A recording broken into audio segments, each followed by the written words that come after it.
My name is Callum Crooks. I've been racing go-karts for 4 years, and I'm talking about safety lock wire and its role in racing today.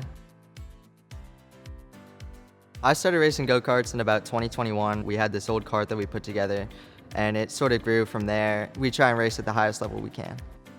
Our standard is obviously perfection, but at the same time, we have a lot of safety standards that we have to meet. Everybody on the team is truly focused on safety, but we have generally one person go around the kart and do a full bull check, going over all the axles, spindles, and most importantly, safety lock wire.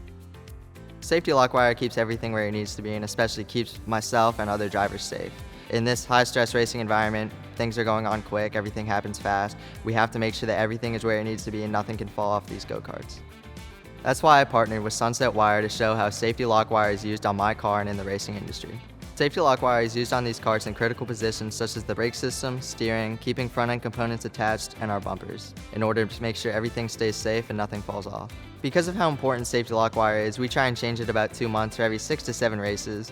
We do this to maintain our safety because if we weren't changing out this lock wire, we could see part failures or possible injuries to other drivers or myself. When we change safety lock wire, we generally use needle nose pliers, wire snips, and lock wire twisting tools. We use these to ensure that everything stays safe and secure. With safety lock wire being so important, we use about a can or 400 feet every year. After racing for 4 years and using many different types of wires, I've noticed that Sunset safety lock wire is the most reliable wire I've used.